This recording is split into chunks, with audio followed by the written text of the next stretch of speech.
கலைவாணி,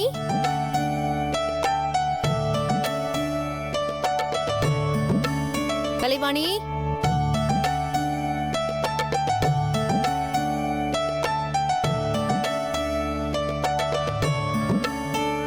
என்ன குழந்தை இங்க இருக்கு? கலைவாணி,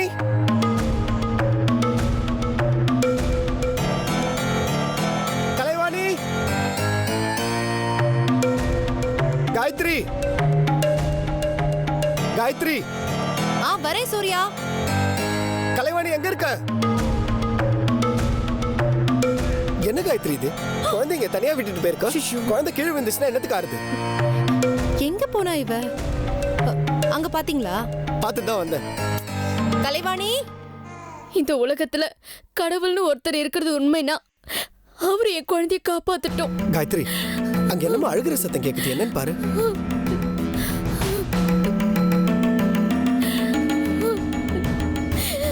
இதுக்கு மேல என்னால உயிரோட இருக்க முடியாது.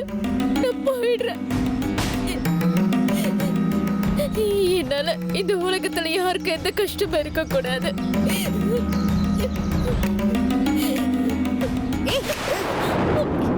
என்ன காரியம் பண்ணிட்டு இருக்க நீ? தயவு செஞ்சு அது கொடுத்துருங்கம்மா. உங்களை கையெடுத்து கெஞ்சி கேட்டுக்கிறேன். உனக்கு கொஞ்சம் கூட அறிவு இல்ல? உன்னை நம்பி ஒரு குழந்தை இருக்கு, நீ பாட்டுக்கு இந்த மாதிரி பண்ணிட்டு இருக்க.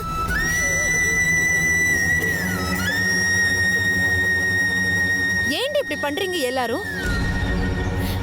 குழந்தைய பெத்துக்கிற வரைக்கும் ஆசை இருந்துச்சுல, கனவு இருந்துச்சுல, வாழணுங்கிற விருப்பம் இருந்துச்சுல, பெத்து போட்டுட்டு தனியா தவிக்க விட்டுட்டு நீ மட்டும் நிம்மதியா போய் சேர்ந்துடலான்னு நினைக்கிறியா? திட்டாதீங்கம்மா. நான் சந்தோஷமா இந்த முடிவு ஒண்ணு எடுக்கல. நான் சந்தோஷமா சாவறேன்னு யாராலையும் சொல்ல முடியாதும்மா. துக்கம் தாங்க முடியாம தான் இப்படி ஒரு காரியத்துக்கு வர வேண்டியதா போயிடுச்சு.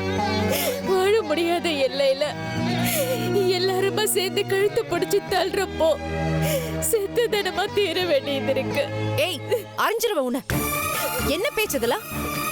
அப்படி என்ன உனக்கு கஷ்டம்?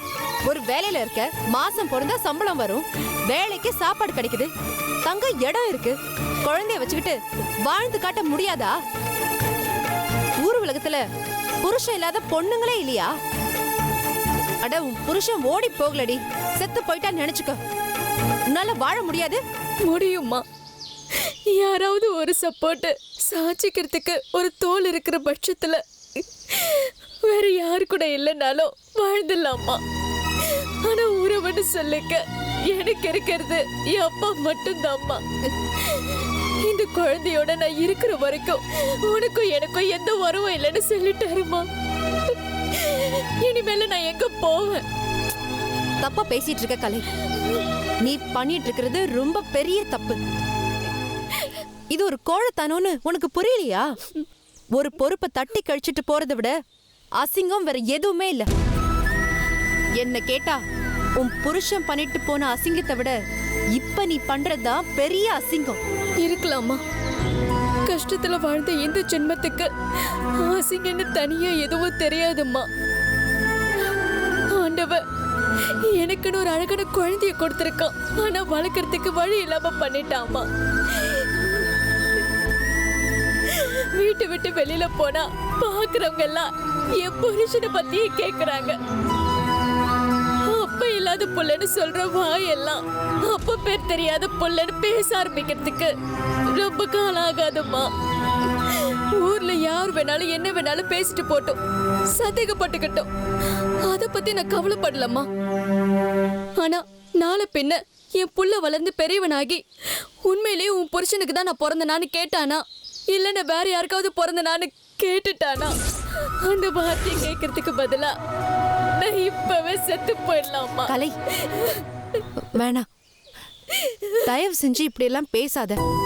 இங்க பாரு, உனக்கு நான் இருக்கேன். உன்னையும் உன் பிள்ளையையும் நான் பாத்துக்கிறேன். தயவு செஞ்சு இந்த மாதிரி ஒரு முடிவை நீ எடுக்காத. காயத்ரி, முதல்ல அவளை உள்ள கூட்டிட்டு வா, மத்ததெல்லாம் அப்புறம் பேசிக்கலாம். நீ உள்ள வாமா. வா.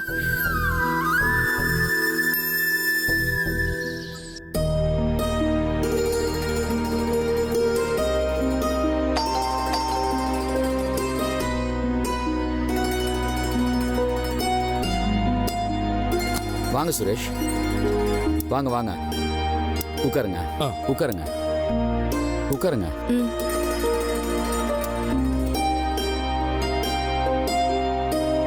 என்ன விமல், உடம்புடும் ஏதோ சரியில்லையா? ஆபீஸ்க்கே வரல, தனியா வர இருக்கீங்க. வனிதா இல்லையா?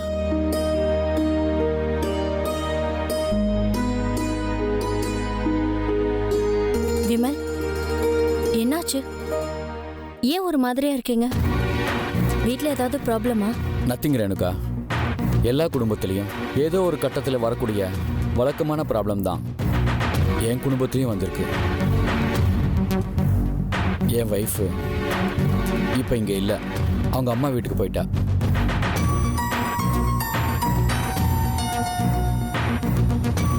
வாட்? அம்மா வீட்டுக்கு போயிட்டாங்களா? என்னங்க சொல்றீங்க? என்னாச்சு சொல்லுங்க. எனக்கே ஒன்றும் புரியல சுரேஷ். ஃப்ராங்காக சொல்லணுமுன்னா என் ஒய்ஃப்க்கு என் மேலே ஒரு டவுட்டு. நான் சரியில்லையோ, நான் தப்பானவனோ அப்படி இப்படின்னு அவளுக்குள்ளே என்னென்னமோ ஓடிட்டு இருக்கு. எனக்கு எல்லார்கிட்டையும் ஆஞ்சநேயர் மாதிரி மனசு பொழந்து காட்டி என்னை நிரூபிச்சுக்கிட்டு இருக்கணும்னு எனக்கு தோண மாட்டேங்குது. என் நேச்சர் இப்படித்தானா, இல்லை நான் கரெக்டாக தான் இருக்கிறேனா அப்படிங்கிற சந்தேகமே எனக்கு வந்துடுச்சு. மனசார உண்மையை சொல்லணும்னா என் ஒய்ஃபுக்கும் சரி மற்ற யாருக்கும் சரி நான் தப்பாக எதுவும் நினச்சதே இல்லை, தப்பாக எதுவும் செஞ்சதும் இல்லை. கமான் விமல், உங்களை பத்தி எனக்கு தெரியாதா? ஏன் இப்படி கண்டதை நடிச்சு ஃபீல் பண்ணிட்டு இருக்கீங்க? வேற வழி, நான் சரியில்லை, நான் தப்பானவனு சார்ஜ் பண்ணிட்டு என் வைஃப் கிளம்பி போயிட்டா. திரும்பி வருவாளா, எப்போ வருவா, எப்படி வருவா எதுவுமே எனக்கு தெரியல. வீட்டில் நான் சாப்பிட்டேனா, என்ன பண்ணினேன், ஒரு ஃபோனு கூட கிடையாது தெரியுமா? இதுக்காகவா நான் ஊர்லேருந்து கிளம்பி வந்தேன்?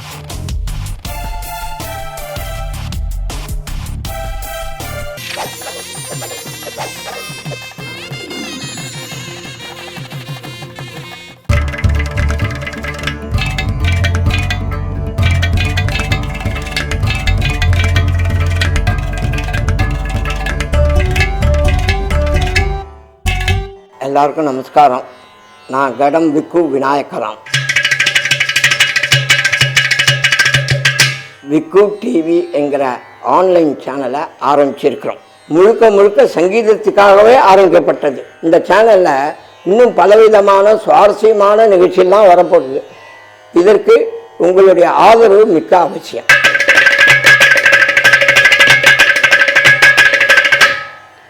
சப்ஸ்கிரைப் விக்கு டிவி.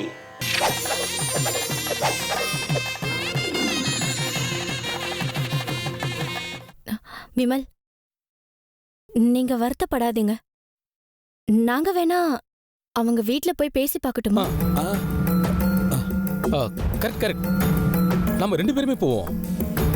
விமலோட ஒய்ஃபை பார்த்து பேசுவோம், அவங்க அம்மா அப்பா கிட்டையும் பேசுவோம். சின்ன சின்ன மிஸ் அண்டர்ஸ்டாண்டிங் வரதெல்லாம் சகஜம்தான்.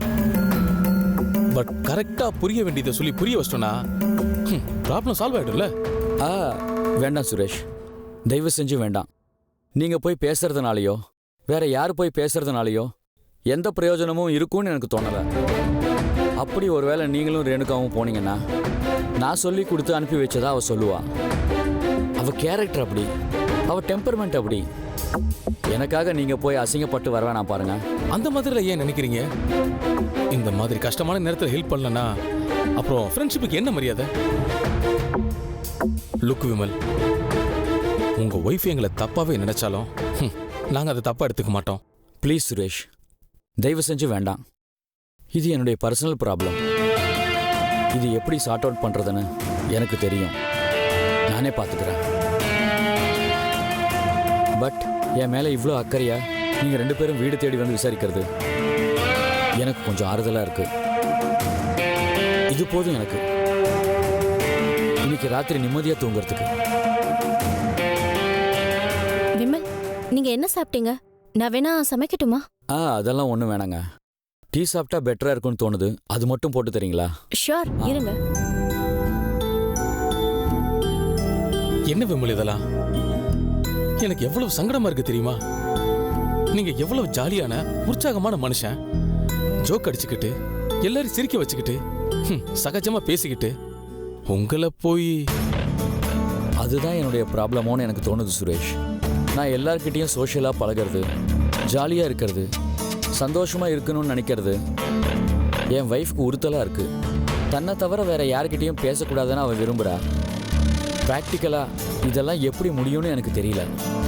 எனிவே, இந்த ஜென்மத்தில் அவள் தான் எனக்கு வைஃப்னு ஆயிடுச்சு. சரியோ தப்போ அவளை சமாளிச்சுக்கிட்டு வாழ வேண்டியது என் தலையெழுத்து.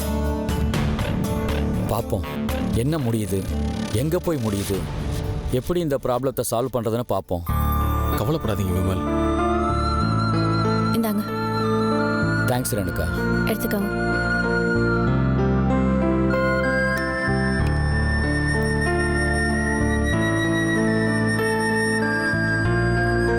பேசாம நம்ம வீட்டுக்கு வந்துருங்களேன். ஏன் தனியா இருந்துக்கிட்டு?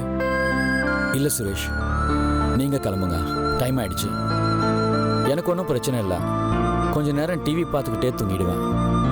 நாளைக்கு ஆஃபீஸ்க்கு வந்துடுவேன். Don't worry. உங்களுக்கு எப்படி நன்றி சொல்கிறதுன்னு எனக்கு தெரியல. எனிவே, ரொம்ப தேங்க்ஸ். நீங்க ஒன்றும் சொல்ல வேணாம். நிம்மதியாக படுத்து ரெஸ்ட் எடுங்க. காலையில் மற்றதை பேசிக்கலாம். ம். அப்போ நாங்கள் கிளம்புறோம். ஆ டேக் கேர் விமல். ஆ okay Vimal. Okay. Good night. ம்.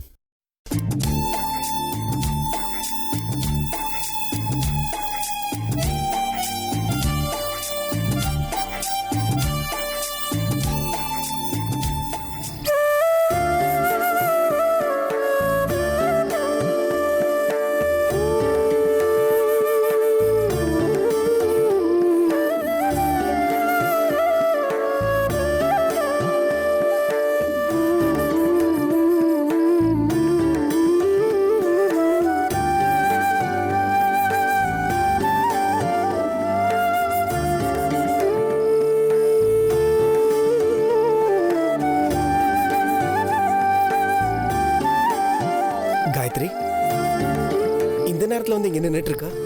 உனக்கு குளிர்ல? ஏய், என்னாச்சு? ஏமா அழுதுட்டு இருக்க? என்னால தாங்க முடியல சூர்யா. அந்த பொண்ணோட துக்கம் என்னை சுத்தி சுத்தி அடிக்குது. இப்படி கூடவா மனுஷங்க இருப்பாங்க? என்னால நம்பவும் முடியல, ஜீரணிக்கவும் முடியல. காயத்ரி, இங்க நம்ம 2 பேரும் சந்தோஷமா என்ஜாய் பண்ணணும்னு வந்திருக்கோம். யாரோட தலைவலியை உன் தலையில போட்டுக்கிட்டு ஏன் இப்படி அழுதுகிட்டு இருக்க? யோசிச்சு பார்த்தா நீங்க சொல்றது ஒரு விதத்துல நியாயம்தான். கஷ்டத்தை மறந்து சந்தோஷமா இருக்கணும்னு நினைச்சுதான் நாமளே இங்க வந்திருக்கோம். நம்மளை பொறுத்த வரைக்கும் அந்த பொண்ணு யாரோ தான். அவ புருஷன் முகம் கூட தெரியாத ஒரு ஆள் தான். விட்டுட்டு ஓடி போயிட்டாங்கிற அந்த ஒரு வார்த்தை தான் அவனோட உருவமாவே என் மனசுல பதிஞ்சிருக்கு சூர்யா. பெரிய பித்தலாட்டக்காரனா வாழ்ந்து ஒரு பொண்ணோட வாழ்க்கையை நாசம் பண்ணியிருக்கான். அந்த குழந்தையோட முகம்தான் சூர்யா என் கண்ணு முன்னாடி வந்து நிக்குது. ஒரு வார்த்தை கேட்டா பாத்தீங்களா? நாளைக்கு என் புள்ள வளர்ந்து பெரியவனாகி நான் என் அப்பனுக்கு தான் பிறந்தனா இல்ல வேற யாருக்காச்சும் பிறந்தனான்னு கேட்டுட்டா என்ன பண்ணுவேன்னு சொன்னா பாத்தீங்களா? அப்படியே துடிச்சு போயிட்டேன்னு தெரியுமா? புரியுது காயத்ரி. ஒருத்தர் வாழற சூழ்நிலை, அவங்க படிச்ச படிப்பு, அவங்கள சுத்தி இருக்கிறவங்க தான் அவங்களோட கேரக்டரையே முடிவு பண்ணுது. தேங்க் காட் இன்னைக்கு அந்த பொண்ணோட உயிரையே நம்மளால காப்பாற்ற முடிஞ்சுது. அதை நினைச்சு சந்தோஷப்படுமா? ஆனா பயமா இருக்கே சூர்யா. இன்னும் 2 நாளோ 3 நாளோ நாம் இந்த ஊரை விட்டு போயிடுவோம். அதுக்கப்புறமும் இதே மாதிரி ஒரு காரியத்தை அவ செய்ய மாட்டாங்கிறது என்ன நிச்சயம்? என்ன பண்ண முடியும் சொல்லு? காலம் பூரா அவளை நம்மளோட வச்சுக்க முடியுமா? பிராக்டிக்கலா யோசி. நம்மளால அவளுக்கு என்ன பண்ண முடியும்? மிஞ்சி போனா காசோ பணமோ கொடுத்து ஃபைனான்சியலா ஹெல்ப் பண்ண முடியும், அவ்வளவுதான். நீங்க சொல்றதெல்லாம் புரியுது சூர்யா. ஆனா ஒருத்தி சாக துணியறானா அது சாதாரண விஷயம் இல்ல சூர்யா. எவ்வளவு கஷ்டப்பட்டாலும் வாழ்ந்து காட்டணுங்கிற வெறிதான் இப்ப வரைக்கும் என் மனசுல இருக்கு. இப்போ என்னையும் அவளையும் கம்பேர் பண்ணி பார்த்துட்டு இருந்தேன். எவ்வளோ அசம்பாவிதங்கள், எவ்வளவோ இழப்புகள், எவ்வளவோ அவமானம். 1 2 நினைச்சு பார்த்தா ஒரு முழு வாழ்நாளுக்கு தேவையான கஷ்டத்தை மொத்தமா சேர்த்து பட்டுட்ட மாதிரி இருக்கு. அப்ப கூட சி போதுண்டா இந்த வாழ்க்கைன்னு நினைக்க தோணலையே எனக்கு. அதுக்கு என்ன காரணம் தெரியுமா? நீ கரெக்டா இருந்திருக்க. உன் மேல எந்த தப்புமே இல்லாம இருந்திருக்கு. நம்ம தப்பே செய்யாத போது நாம ஏன் தண்டனை அனுபவிக்கணும்ன்ற எண்ணம் உன் மனசுல அழுத்தமா பதிஞ்சிருக்கு. அதுக்கு உன்னோட மனசுதான் காரணம். அந்த எண்ணம் அந்த பொண்ணுக்கு இருந்திருந்தா இந்த மாதிரி கை குழந்தைய வச்சுக்கிட்டு அவ சாகணும்ன்ற முடிவே எடுத்திருக்க மாட்டா. கொஞ்சம் நல்லா யோசிச்சு பாரு. அவ சைட்லயும் ஏதோ ஒரு தப்பு இருந்தே தீரணும். தப்பான ஆளை கல்யாணம் பண்ணிக்கிட்டதை விட ஒரு பெரிய தப்பு இருந்துட முடியாது. Maybe you're right. ஆனா இதை தாண்டி ஏதோ ஒரு தப்பு நடந்திருக்குமோன்னு என் மனசுல பட்டுட்டு இருக்கு. எனிவே ரொம்ப சங்கடமா இருக்கு சூர்யா. ஐம் சாரி, உங்க மூட நான் டிஸ்டர்ப் பண்ணிட்டேன்னு நினைக்கிறேன். ஏய் கம் ஆன், இதுல என்ன இருக்கு? சரி உள்ள வா, நம்ம போய் டிவி பார்க்கலாம். டிவி பார்க்க இஷ்டம் இல்லை சூர்யா.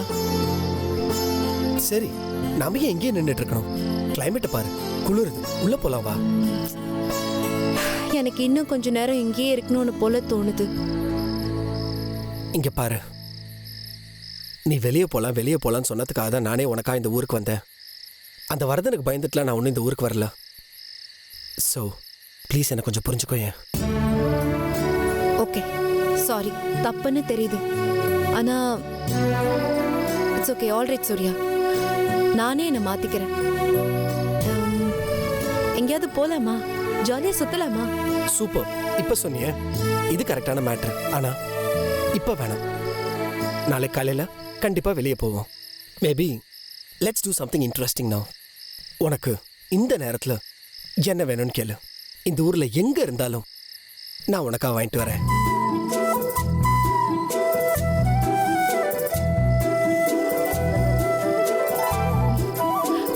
ஐஸ்கிரீம். ஐஸ்கிரீம் தானே உனக்கு வேணும்? Just give me 2 minutes. நான் போய் ட்ரெஸ்ஸை மாத்திக்கிட்டு 10 நிமிஷத்துல ஐஸ்கிரீமோட வரேன். ஓகே சூர்யா, நான் சும்மா சொன்னேன். எதுக்கு இந்த நேரத்துல? வேண்டாம் சூர்யா ப்ளீஸ். ஏய் இதுல என்ன இருக்கு? உனக்கா தானே வாங்கிட்டு வரேன். ஆனா நான் போறதுக்கு முன்னாடி ஒரு சின்ன ஃபேவர். என்னது? எனக்காக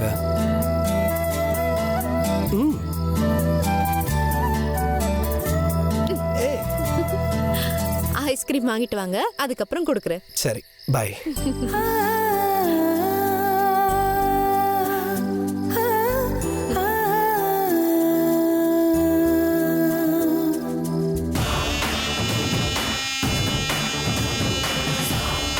தப்பு பண்ணிட்டோம் மச்சான். அவனை சென்னையிலேயே மடக்கி பிடிச்சிருக்கணும்டா. ஏலகிரிக்கு வர விட்டோம் பாரு, நம்மளை நாயா பேயாலேயே விட்டான்டா அவன்.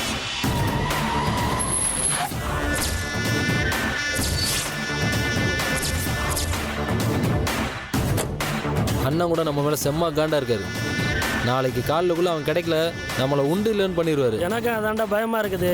அண்ணன் செம்ம காண்டில் இருக்காரு. நைட்டு சாப்பாடுக்கு என்ன ஒன்று கேட்டப்போ கிளாஸை தூக்கி மூஞ்சில் அடிச்சிட்டாரா. எப்போ பாரு சோத்திலே இருற.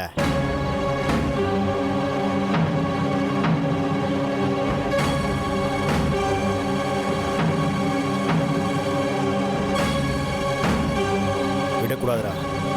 அவன் இந்த மலைக்குள்ளத்தான் இருப்பான்னா இந்த சின்ன இடத்துல அவனை தேடி கண்டுபிடிக்க துப்பு இல்லாம இருக்கிறது கேவலமா இருக்குடா. அப்படி எங்க மச்சான் பதுங்கிருப்பான் அவன்? எனக்கு என்னமோ டவுட்டா இருக்குடா. அவன் நமக்கு பயந்துட்டு தான் இங்கே வந்திருக்கானா என்னவோ. எங்கேயாவது வீடு வாடகைக்கு எடுத்து பூட்டிட்டு உள்ளே ஒழிஞ்சிக்கிட்டு இருந்தானா எவனுக்கு என்னடா தெரியும்? எனக்கு என்னவோ டவுட்டா இருக்குடா. என்னடா டவுட்டு? நம்மளை பார்த்துட்டு அவன் ஊர் கிளம்பிட்டு இருப்பான்னு நினைக்கிறேன்.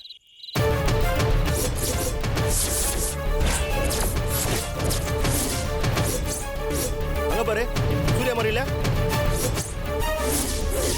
டேய் ஆமாண்டா, வாங்கடா போலாம்.